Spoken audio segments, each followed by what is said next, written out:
சர்வ வல்லமையும் கிருபையும் நிறைந்த தேவனே, உம்மை துதிக்கிறோம், ஸ்தோத்திரிக்கிறோம். நீர் ஜீவன் உள்ளவராக, உம்முடைய வார்த்தைகள் ஜீவன் உள்ளதாக இருக்கிறதற்காக நாங்கள் உமக்கு நன்றி செலுத்துகிறோம். அதன் மூலமாக நீர் எங்களோடு கூட பேசுகிற தேவனாக இருக்கிறீரே, உம்மை நாங்கள் துதிக்கிறோம், ஸ்தோத்திரிக்கிறோம். இப்பொழுதும் உம்முடைய ஜீவனுள்ள வார்த்தைகளை நாங்கள் தியானிக்கும் பொழுது எங்களுடைய பொறுப்புகளை உணர்ந்து கொள்ள தேவரீர் கிருபை தாரும். உம்முடைய பிள்ளைகளாக நாங்கள் இந்த உலகத்திலே வாழும் பொழுது நீர் அநேக விதமான பொறுப்புகளை நீர் எங்களுக்கு கொடுக்கிறீரே, அதை எப்படி நாங்கள் நிறைவேற்றுகிறோம், எப்படி நிறைவேற்ற வேண்டும் என்று சொல்லி உம்முடைய வேதத்தின் அடிப்படையிலே நீர் எங்களோடு கூட பேச வேண்டும் என்று சொல்லி நாங்கள் கெஞ்சுகிறோம். இயேசு கிறிஸ்துவின் வேண்டிக் கொள்கிறோம் நல்ல பிதாவே. ஆண்டவராக இயேசு கிறிஸ்துவின் நாமத்தினாலே உங்களை வாழ்த்துகிறேன். இதனாலிலும் தேவனுடைய செய்தியை உங்களோடு பகிர்ந்து கொள்ளும் பாக்கியத்தை ஆண்டவர் கொடுத்ததற்காக நன்றி செலுத்துகிறேன். ஒரு தம்பதியர் வாழ்ந்து வந்தார்கள். அவர்களுக்குள்ளாக ஏற்பட்ட கருத்து வேறுபாடின் காரணமாக அவர்கள் பிரிந்து வேறு இடங்களுக்கு அவர்கள் சென்று விட்டார்கள். ஒரு நாளிலே அந்த கணவர் தன்னுடைய சொந்த ஊருக்கு வந்தார். தன்னுடைய மகன் இறந்ததும் அவனுடைய கல்லறையும் அவருடைய ஞாபகத்திற்கு வந்தபடியினால் கல்லறை தோட்டத்திற்கு அவர் சென்று தன் மகனுடைய கல்லறையிலே அவர் நின்று கொண்டிருந்தார். அப்பொழுது பின்னாலே ஒரு சப்தம் கேட்டது. அவர் திரும்பி பார்த்தார். தன்னுடைய மனைவி வருகிறதை பார்த்த அவர் திரும்பி சென்று விடலாம் என்று யோசித்தார். ஆனால் அவர்கள் இருவரும் தங்கள் மகனுடைய கல்லறையின் முன்பாக கைகோர்த்து ஒருவரோடு ஒருவர் ஒப்புரவாகி அவர்கள் இணைந்து வாழ்ந்தார்களாம். அதே போலவே ஆண்டவராகிய இயேசு கிறிஸ்துவின் மரணத்தின் மூலமாக பிதாவோடு கூட நாம் ஒப்புரவாக்கப்பட்டிருக்கிறோம். இந்த ஒப்புரவாக்குதலை குறித்து நாம் இந்த நாளிலே தியானிக்க இருக்கிறோம். கிறிஸ்துவுக்கு நாம் ஸ்தானாபதிகள் அல்லது we are ambassadors for Christ என்ற தலைப்பிலே நாம் சிந்திக்கும்படியாக இந்த நாளிலே அழைக்கப்பட்டிருக்கிறோம். திருமக்கள், ஆண்டவருடைய பிள்ளைகள் கிறிஸ்துவுக்கு ஸ்தானாபதிகள் என்று சொல்லி அழைக்கப்படுகிறார்கள். திருமக்கள் தங்கள் கடவுளுடைய பிள்ளைகள், தெரிந்து கொள்ளப்பட்டவர்கள், பிரித்தெடுக்கப்பட்டவர்கள் என்பதையெல்லாம் நினைத்து நாம் மகிழ்ச்சி அடைகிறோம். ஆனால் இந்த பெயர்கள் எல்லாம், இந்த ஸ்லாக்கியம் எல்லாம் ஏதோ ஒருவர் விலைக்கிரயம் செலுத்தியதன் மூலமாக நமக்கு கிடைத்திருக்கிறது. நம்முடைய தேச விடுதலை, நாம் சுதந்திரமாக இந்த நாட்டிலே வாழ்கிறோம் என்று சொன்னால் அதற்கு பலர் தங்களுடைய உயிரை நீத்தார்கள். நாம் ஆன்மீக விடுதலை பெற்றவர்களாக விடுதலையோடு வாழ்கிறோம் என்று சொன்னால் அதற்கு ஆண்டவராகிய இயேசு கிறிஸ்து விலைக்கிரயம் செலுத்தி இருக்கிறார். அதன் மூலமாக கிறிஸ்தவர்களாகிய நாம் பிதாவோடு ஒப்புரவாகி இருக்கிறோம் என்று சொல்லி நாம் அறிந்து கொள்கிறோம். வில்லியம் பார்க்லே என்பவர் இந்த அம்பாசிடர் யார் என்பதை விளக்குகிறார். ரோம சாம்ராஜ்யத்திலே யார் ஸ்தானாபதிகள் என்று சொன்னால், ரோம பேரரசரால் அவர் வென்ற அல்லது அவர் பிடித்த நாட்டிற்கு அனுப்பப்படும் நிர்வாகி ஸ்தானாபதி, அம்பாசிடர் என்று சொல்லி அழைக்கப்படுவாராம். தன் சொந்த தாய் நாட்டை விட்டு வேறொரு தேசத்திலே தன் நாட்டிற்காக, தன் அரசருக்காக, மக்களை அந்த அரசரோடு ஒப்புரவாக்குவதற்காக வாழ்கிறவர் ஸ்தானாபதி என்று சொல்லி அழைக்கப்படுகிறார். நாம் கிறிஸ்தவர்களாக, கிறிஸ்துவுக்கு ஸ்தானாபதிகளாக இந்த உலகத்திலே வாழும்படியாக அழைக்கப்பட்டிருக்கிறோம். ஸ்தானாபதிகள் அல்லது தூதுவர்கள் என்று சொல்லி நம்மை நாம் அழைக்கலாம். பவுல் இதை குறித்து சொல்லும் பொழுது தான் கிறிஸ்துவுக்கு ஸ்தானாபதி என்று சொல்லி சொல்லுகிறார். எபேசியர் 6ஆம் அதிகாரம் 19ஆம் வசனத்திலே அவர் சிறைச்சாலையிலே இருந்து எழுதும் பொழுது இந்த விதமாக எழுதுகிறார். எப்படி எழுதுகிறார்? சுவிசேஷத்திற்காக சங்கிலியால் கட்டப்பட்டிருக்கிற ஸ்தானாபதி, சுவிசேஷத்திற்கான ஸ்தானாபதி நான். இந்த சுவிசேஷத்தை மற்றவர்களுக்கு அறிவிக்க வேண்டுமே, அதற்குரிய பொறுப்பு எனக்கு இருக்கிறது என்று சொல்லி சுவிசேஷத்திற்கான ஸ்தானாபதி தான் என்று சொல்லி பவுல் கூறுகிறார். நாம் வாசிக்க கேட்ட 2 கொரிந்தியர் 5:20 நாங்கள் கிறிஸ்துவுக்கு ஸ்தானாபதிகள், we are Christ ambassadors என்று சொல்லி அவர் தன்னை குறித்து கூறுவதை நாம் பார்க்கிறோம். கிறிஸ்துவுக்கு ஸ்தானாபதி என்று சொல்லி பவுல் தன்னை குறித்து கூறுகிறார். சுவிசேஷத்திற்கு ஸ்தானாபதி என்று சொல்லி பவுல் தன்னை குறித்து கூறுகிறார். நாமும் இந்த பொறுப்பு உடையவர்கள். இந்த ஸ்தானாபதியினுடைய 3 காரியங்களை இந்த நாளிலே உங்களோடு கூட இந்த வேத பகுதியின் மூலமாக சிந்திக்க நான் முற்படுகிறேன். முதலாவதாக, அம்பாசிடர் ஹாவ் அ மோட்டிவ். இந்த ஸ்தானாபதிக்கு என்று சொல்லி ஒரு நோக்கம் உண்டு. இந்த ஸ்தானாபதியை தூண்டும் ஒரு உணர்ச்சி பின்னாக இருக்கிறது என்று சொல்லி நாம் பார்க்கிறோம். Ambassador have a motive. ஸ்தானாபதியினுடைய நோக்கம் என்ன என்று சொல்லி நாம் பார்க்கலாம். ஒரு வாலிபன் பெண் தேடும் படலத்திலே ஈடுபட்டிருந்தானாம்.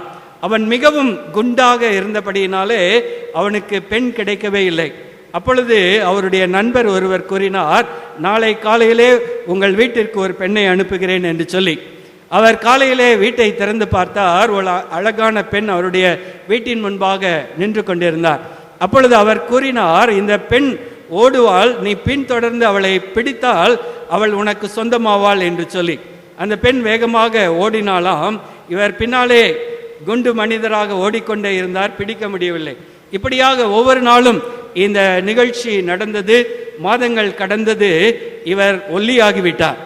ஒரு நாளிலே தீர்மானித்தார், இன்றைக்கு எப்படியாகிலும் அந்த பெண்ணை பிடித்து விட வேண்டும் என்று சொல்லி. காலையிலே அவர் கதவை திறந்து பார்த்த பொழுது இவரை விட குண்டான ஒரு பெண் நின்று கொண்டிருந்தாள். அப்பொழுது அவள் கூறினாள், நீ ஓடு, நான் உன்னை பிடித்து விட்டால் உன்னை நான் திருமணம் செய்து கொள்கிறேன் என்று சொல்லி. இந்த பெண்ணிடமிருந்து தப்பித்துக் கொள்வதற்காக அவர் வேகமாக ஓடினார், இளைத்து போனார் என்று சொல்லி. இவருடைய நோக்கம் என்னவாக இருந்தது? ஏதாவது அந்த பெண்ணை திருமணம் செய்து கொள்ள வேண்டும் என்பதாக இருந்தது.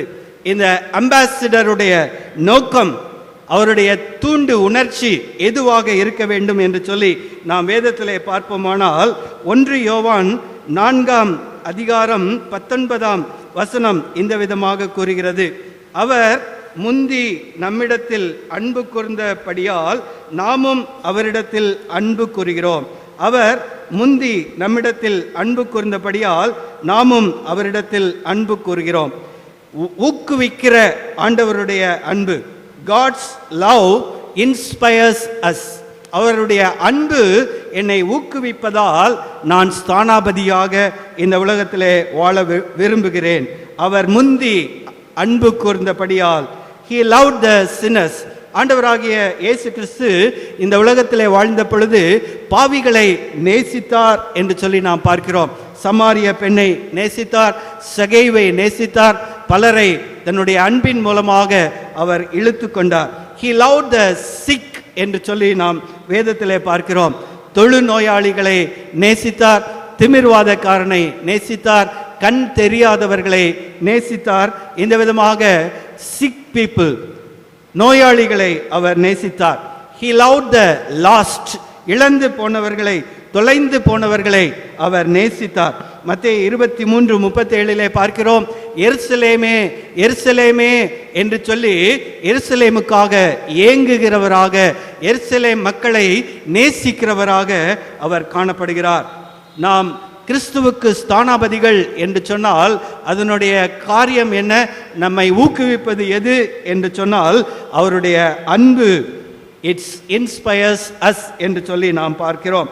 அடுத்தபடியாக நம்மை ஊக்குவிக்கிற காரியம் என்ன என்று சொன்னால், நாம் வாசிக்க கேட்ட 2 கொரிந்தியர் 5:14 கிறிஸ்துவனுடைய அன்பு எங்களை நெருக்கி ஏவுகிறது.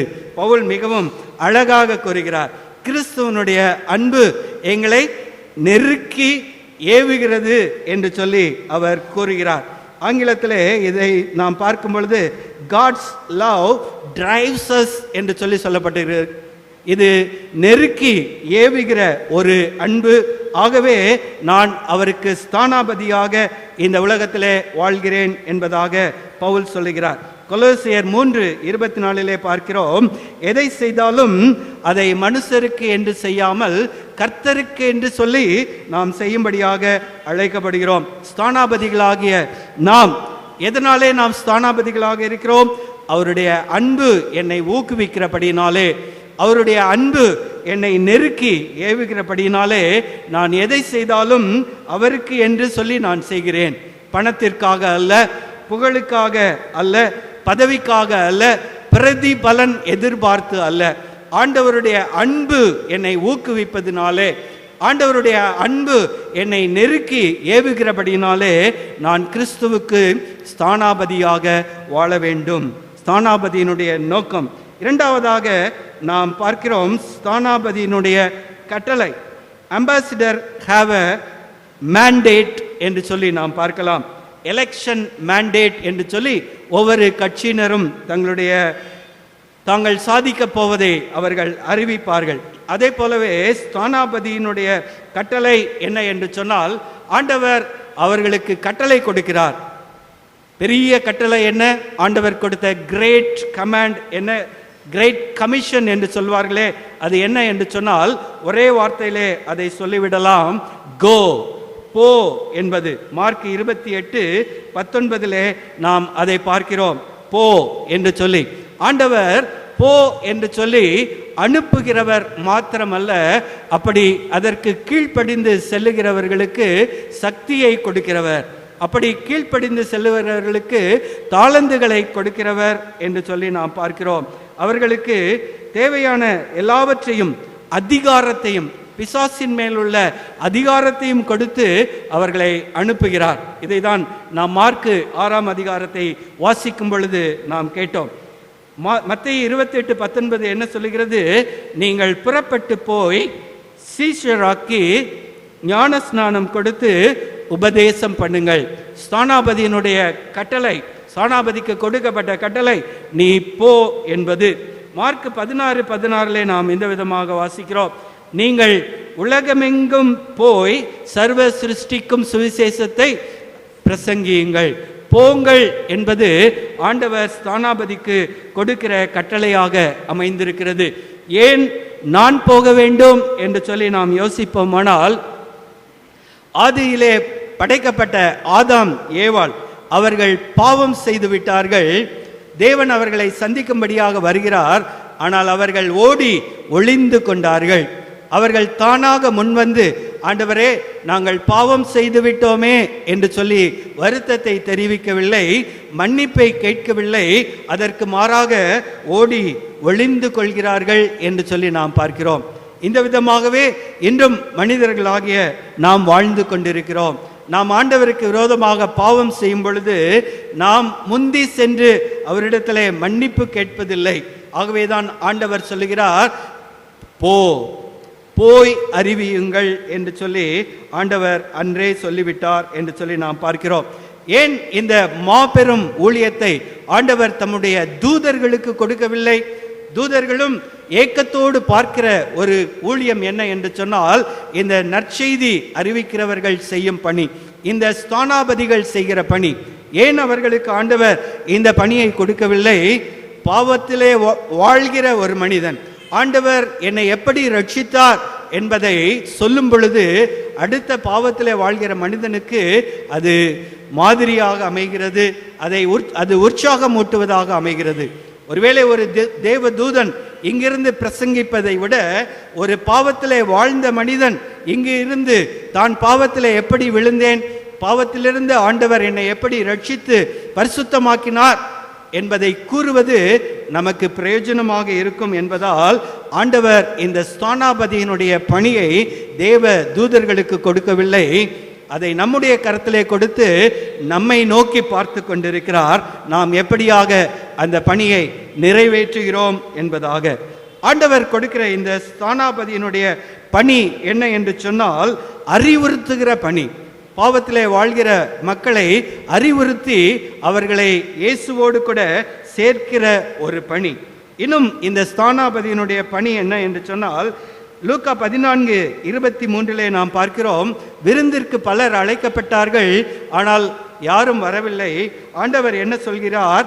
விருந்திற்கு வரும்படியாக இந்த ஊனமுற்றவர்களை, புறக்கணிக்கப்பட்டவர்களை நீ வருந்தி அழைத்து கொண்டு வா, கெஞ்சி கூட்டிக் கொண்டு வா என்று சொல்லி ஆண்டவர் சொல்லுகிறார்.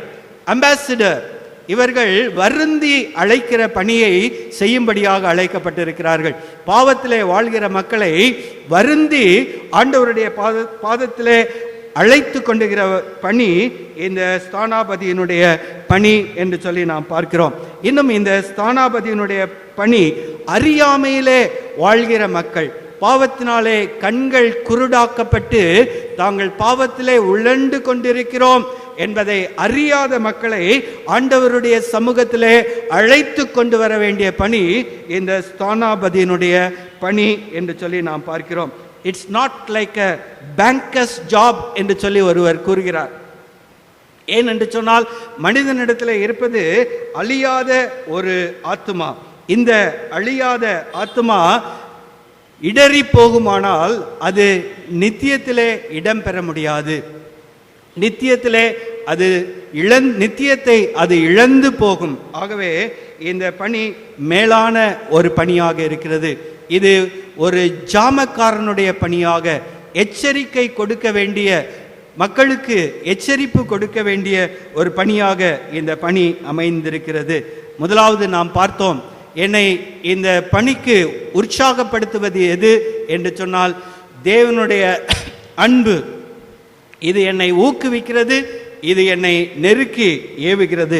இரண்டாவதாக இந்த பணிக்கான கட்டளை என்ன என்று சொன்னால், போ, உனக்கு தேவையான அதிகாரத்தை நான் கொடுக்கிறேன், நான் உன்னோடு கூட இருக்கிறேன் என்று சொல்லி ஆண்டவர் இந்த பணிக்கு நம்மை அனுப்புகிறார். கடைசியாக இந்த பணியை குறித்து நாம் 2 கொரிந்தியர் 5ஆம் அதிகாரம் 18 முதல் 20 வசனங்களை வாசிக்கும் பொழுது இன்னும் தெளிவாக அறிந்து கொள்கிறோம். இந்த 18 முதல் 20 வரை உள்ள வசனங்களிலே ஒரு வார்த்தை மறுபடியும் மறுபடியும் வருகிறது. என்ன வார்த்தை? 18ஆம் வசனம் 3ஆம் வாக்கியத்திலே வரியிலே ஒப்புரவாக்குதலின் ஊழியத்தை, 19ஆம் வசனம் 3ஆம் வரியிலே ஒப்புரவாக்குதலின் உபதேசத்தை, 20ஆம் வசனத்திலே ஒப்புரவாகுங்கள். எத்தனை முறை வருகிறது? 5 முறை. ஒப்புரவாகுதல் என்ற பதமானது 5 முறை வருகிறது. இதுதான் ஸ்தானாபதியினுடைய பணியாக இருக்கிறது. இதுதான் ஸ்தானாபதியினுடைய உபதேசமாக இருக்கிறது. இதை குறித்து 18ஆம் வசனம் என்ன சொல்லுகிறது? ஒப்புரவாக்குதலின் ஊழியத்தை ஒப்புக் கொடுத்தார். மினிஸ்ட்ரி ஆஃப் ரெக்கன்சிலியேஷன் என்று சொல்லி இதை சொல்லலாம். ஸ்தானாபதிக்கு கொடுக்கப்பட்ட பொறுப்பு என்ன? ஒப்புரவாக்குதலின் ஊழியம். இதற்கு ஆதாரமாக, இதற்கு பயன்படும் விதமாக ஆண்டவர் கொடுத்தது என்ன? 19ஆம் வசனம், ஒப்புரவாக்குதலின் உபதேசத்தை கொடுத்தார். இந்த ஒப்புரவாக்குதலின் உபதேசம் என்ன? ஆண்டவராகிய இயேசு கிறிஸ்து எனக்காக சிலுவையிலே மரித்தார், அவருடைய இரத்தத்தினாலே எனக்கு பாவ மன்னிப்பு உண்டு. இதுதான் ஒப்புரவாக்குதலின் உபதேசம். இந்த பணியை செய்யும்படியாக ஆண்டவர் நம்மை அழைக்கிறார். யாருக்கு இந்த பணியை கொடுக்கிறார் ஆண்டவர்? தம்மோடு ஒப்புரவாக்குதலின் பணியை கொடுக்கிறார். தன்னோடு ஒப்புரவாக்குதலின் உபதேசத்தை கொடுக்கிறார். இதற்கு ஆதாரம் 17ஆம் வசனம், ஒருவன் கிறிஸ்துவுக்குள் இருந்தால் புது சிருஷ்டியாய் இருக்கிறான், பழையவைகள் ஒளிந்து போயின. யார் அவருக்குள்ளாக ஒப்புரவாகி புது சிருஷ்டியாக மாற்றப்பட்டிருக்கிறார்களோ அவர்களுக்கு இந்த ஒப்புரவாக்குதலின் ஊழியத்தையும் ஒப்புரவாக்குதலின் செய்தியையும் ஆண்டவர் கொடுக்கிறார்.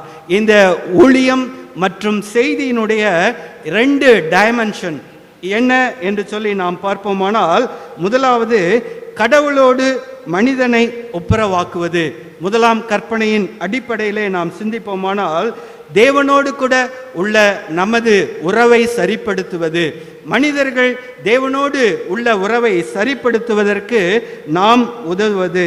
தேவன் மனிதனை படைத்தது அவனோடு கூட உறவு வைத்துக் கொள்வதற்காக, தான் அவனை நேசிக்கவும் அவன் தன்னை நேசிக்கவும் வேண்டும் என்று சொல்லி ஆண்டவர் விரும்பினார். ஆனால் படைத்தவரை விட சாத்தானுடைய வார்த்தைக்கு என்று மனிதன் முக்கியத்துவம் கொடுத்தானோ அன்று அந்த உறவு பிரிந்து போனது. அன்று இந்த ஒப்புரவாக்குதலின் பணி தேவைப்பட்டது என்று சொல்லி நாம் பார்க்கிறோம். ஆண்டவர் நாம் இந்த ஒப்புரவாக்குதலின் பணியை செய்யும்படியாக நம்மை அழைக்கிறார். நான் கிறிஸ்துவிலே புது சிருஷ்டியாய் இருக்கிறேன் என்று சொன்னால் நாம் மனிதர்களை தேவனோடு கூட ஒப்புரவாக்கும் பணியை செய்ய வேண்டும். ஆண்டவராகிய இயேசு கிறிஸ்துவை அறியாத மக்களை ஆண்டவருடைய மந்தையிலே சேர்க்க வேண்டும். நாம் இந்த பணியை எந்த விதமாக செய்கிறோம் என்று சொல்லி நம்மை நாம் ஆராய்ந்து பார்ப்போம். இரண்டாவது டைமென்ஷன் என்ன என்று சொன்னால், மனிதனை மனிதனோடு ஒப்புரவாக்குவது. மனிதர்களிடத்திலே ஒப்புரவாக்குதலின் பணியை நிறைவேற்ற நாம் அழைக்கப்படுகிறோம். மத்தேயு 22:39 உன்னிடத்தில் அன்பு கூறுவது போல பிறனிடத்திலும் அன்பு கூற வேண்டும் என்று சொல்லி நாம் அழைக்கப்படுகிறோம். 1 யோவான் 4ஆம் அதிகாரத்திலே நாம் பார்க்கும் பொழுது, கண்ட சகோதரனிடத்திலே அன்பு கூறாதவன் காணாத தேவனிடத்திலே எப்படி அன்பு கூறுவான்? நாம் மனிதர்களை நேசிக்கிறோம் என்று சொல்வோமானால், மனிதர்கள் ஒருவரோடு ஒருவர் ஐக்கியமாக இருப்பதற்காக அவர்களை ஒப்புரவாக்கும் பணியை தேவன் நமக்கு கொடுத்திருக்கிறார். பழைய ஏற்பாட்டிலே யோசேப்பு எந்த விதமாக தன்னுடைய சகோதரர்களோடு கூட ஒப்புரவானான், ஐக்கியமானான் என்பதை நாம் வாசிக்கிறோம். தன்னை வெறுத்தவர்கள், தன்னை அழித்து விட வேண்டும் என்று சொல்லி துடித்தவர்கள், கொன்று போட்டு விடலாம் என்று சொல்லி எண்ணியவர்கள் அடிமையாக விற்று போட்டார்களே, அவர்களை சந்திக்கிற வாய்ப்பை கடவுள் இந்த யோசேப்புக்கு கொடுத்தார். அவர்களை பழிவாங்க அவன் துடிக்கவில்லை, அவர்களை நேசித்தான், அவர்களோடு ஒப்புரவாக அவன் துடித்தான் என்று சொல்லி நாம் பார்க்கிறோம். அவர்கள் தங்களுடைய குற்றத்தை உணரும்படியான வாய்ப்புகளை ஏற்படுத்தினான், அவர்களை பழி வாங்கவில்லை. அவன் அழுது புலம்பினான். இப்படிப்பட்ட நிலைக்காக அவன் தன்னுடைய சகோதரர்களோடு ஒப்புரவானதை நாம் வேதாகமத்திலே பார்க்கிறோம். புதிய ஏற்பாட்டிலே இளைய குமாரனை பற்றி நாம் வாசிக்கிறோம். அவன் தன்னுடைய தகப்பனை விட்டு தூர தேசத்திற்கு சென்று விட்டான். தகப்பன் அவன் எப்படியாவது திரும்ப வருவான், அவனோடு நான் ஒப்புரவாக வேண்டும் என்று சொல்லி அவளோடு இருக்கிறார். பிரிந்து சென்ற மகன் சூழ்நிலைகள் மாறி வாழ்க்கையிலே கஷ்டம் வரும் பொழுது என்னுடைய தகப்பனோடு சேர்ந்து நான் ஒப்புரவாகிக் கொள்ள வேண்டும் என்று சொல்லி திரும்பி வருகிறார். இதுதான் மனிதனோடு ஒப்புரவாகும் பணி. இந்த பணி எங்கு நடைபெற வேண்டும்? ஏதோ நாம் அறியாதவர்களுக்கு செய்கிற பணி அல்ல இது. இங்கே இருக்கிற ஒரு மனிதனையும் மதுரையில் இருக்கிற ஒரு மனிதனையும் சேர்த்து வைக்கிற பணி அல்ல. நாம் யாரோடு வாழ்கிறோமோ அவர்களிடத்தில் இருக்கிற கருத்து வேறுபாடுகளை நீக்கி ஒப்புரவாகும் பணி. நம்முடைய குடும்பத்திலே இந்த பணியானது ஆரம்பிக்கப்பட வேண்டும். கணவன் மனைவியோடு கூட, மனைவி கணவனோடு கூட ஒப்புரவாகுவதிலே முந்திக் கொள்ள வேண்டும். ஆண்டவர் இந்த ஒப்புரவாகுதலின் பணியை எனக்கு கொடுத்திருக்கிறார், இதை என்னுடைய வீட்டிலே நான் ஆரம்பிக்க வேண்டும். பெற்றோர் பிள்ளைகளோடு, பிள்ளைகள் பெற்றோரோடு ஒப்புரவாகும்படியான பணியை ஆண்டவர் நமக்கு கொடுத்திருக்கிறார். இந்த பணி நம்முடைய திருச்சபையிலே தொடர வேண்டும். ஒருவருக்கொருவர் உள்ள கருத்து வேறுபாடுகளை நாம் தீர்த்து வைக்கிறவர்களாக இருக்க வேண்டும். கருத்து வேறுபாடுகளை தீவிரித்து வைக்கிறவர்களாக நாம் வாழக்கூடாது. பிரிவுகளை மேலும் பிரிவினையாக மாற்றிவிட நாம் முற்படக்கூடாது. இந்த ஒப்புரவாக்கும் பணியை, மனிதனோடு மனிதன் ஒப்புரவாகும் பணியை திருச்சபையிலே செய்யும்படியாக ஆண்டவர் நம்மை அழைக்கிறார். நாம் வாழுகிற இடத்திலே, நாம் பணி செய்கிற இடத்திலே, நம்முடைய சமுதாயத்திலே இந்த ஒப்புரவாகுதலின் பணியை நாம் செய்யும்படியாக அழைக்கிறார். பல்வேறு சூழ்நிலைகளை ஆண்டவர் உருவாக்கி கொடுக்கிறாரே, அப்பொழுது நாம் அதை எப்படி பயன்படுத்தி கொள்கிறோம்? ஒருவரோடு ஒருவர் இணக்கமாக ஒப்புரவாகுவதற்கு நம்முடைய வார்த்தைகளை நாம் பயன்படுத்துகிறோமா, அல்லது இன்னும் பிரிவினையை பெரிதிப்படுத்தி விடுகிறோமா?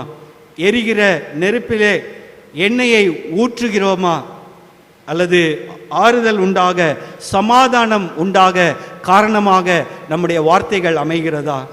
உங்களை பார்த்து ஒரு கேள்வி கேட்க விரும்புகிறேன். கடைசியாக எப்பொழுது ஒரு மனிதனை ஆண்டவரோடு கூட ஒப்புரவாக்கினீர்கள்? இந்த சுவிசேஷத்தை சொல்லி ஆண்டவரோடு கூட எப்பொழுது ஒரு மனிதனை ஒப்புரவாக்கினீர்கள்? எப்பொழுது ஒரு மனிதனை இன்னொரு மனிதனோடு கூட ஒப்புரவாக்கினீர்கள்? அவர்களுக்கு எதிராக இருக்கிற பிரச்சனைகளை தீர்த்து மனிதரோடு கடைசியாக நீங்கள் எப்பொழுது ஒப்புரவாக்கினீர்கள்? உங்களுக்கு கிடைத்த வாய்ப்புகளை பயன்படுத்தினீர்களா அல்லது நழுவ விட்டீர்களா? ஆண்டவருடைய சமூகத்திலே நம்மை சீர்தூக்கி பார்க்கும்படியாக கண்களை நாம் மூடி ஜெபம் செய்வோம். இந்த விதமாக ஒரு பக்தன் சொல்லுகிறார், கல்மனம் மாற்றிடும் கல்வாரி செய்தியை எங்கும் எல்லோருக்கும் அறிவித்திட அவர் உன்னைத்தான் நம்பி இருக்கிறார். இந்த செய்தியை அறிவிப்பதற்கு அவர் தேவ தூதர்களை நம்பவில்லை, அவர் உன்னை நம்பியிருக்கிறார், அவர் என்னை நம்பியிருக்கிறார், அவர் நம்மை நம்பியிருக்கிறார். கிறிஸ்துவுக்காக நம் தமிழ்நாட்டை சந்திக்க உனக்கு அழைப்பிதோ, சிந்தையில் கொண்டு ஜெபித்திடுவாய், உழைத்து பலன் பெற்றிடுவாய். சிந்தையில் கொண்டு ஜெபித்திடுவாய், உழைத்து பலன் பெற்றிடுவாய்.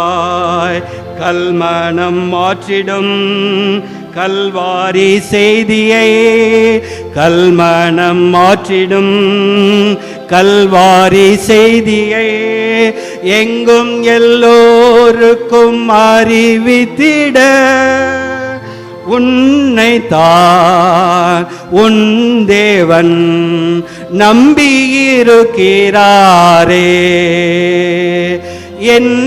என்னைத்தான் என் தேவன் நம்பியிருக்கிறாரே. நம்மைத்தான் நம் தேவன் நம்பியிருக்கிறாரே. சொல்வோமா? கல்மனம் மாற்றிடும் கல்வாரி செய்தியை அறிந்திருக்கிற நாம் எங்கும் எல்லோருக்கும் அறிவித்திட ஆண்டவர் என்னை நம்பி இருக்கிறார், உன்னை நம்பி இருக்கிறார். பாடுவோமா சேர்ந்து?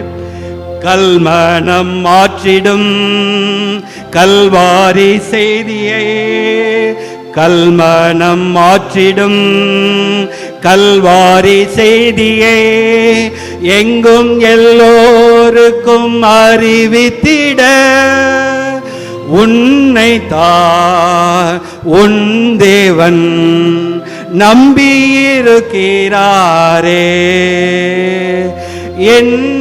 என்னைத்தான் என் தேவன் நம்பியிருக்கிறாரே. நம்மைத்தான் நம் தேவன் நம்பியிருக்கிறாரே.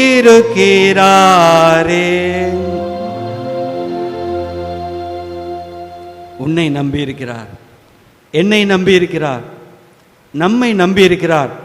இந்த கல்வாரி செய்தியை, கல்மனம் மாற்றக்கூடிய இந்த கல்வாரி செய்தியை அறிவித்திட, மனிதனை தேவனோடு ஒப்புரவாக்க, மனிதனை மனிதனோடு ஒப்புரவாக்க ஆண்டவர் உன்னை எதிர்பார்க்கிறார். இந்த ஒப்புரவாக்குதலின் பணியை நமக்கு சொந்தமாக்கிக் கொள்வோமா? நேசிக்கிற நல்ல ஆண்டவரே, உம்மை துதிக்கிறோம், ஸ்தோத்திரிக்கிறோம். இந்த மாபெரும் ஒப்புரவாக்குதலின் பணி, தூதர்களும் செய்யக்கூடாத ஒரு மாபெரும் பணியை நீர் எங்களுக்கு கொடுத்திருக்கிறீரே. கல்மனம் மாற்றிடும் கல்வாரி செய்தியை அறிவிக்கும் பணியை எங்களுக்கு கொடுத்திருக்கிறீரே. இதை பொறுப்போடு நாங்கள் செய்ய எங்களுக்கு உதவி செய்யும்.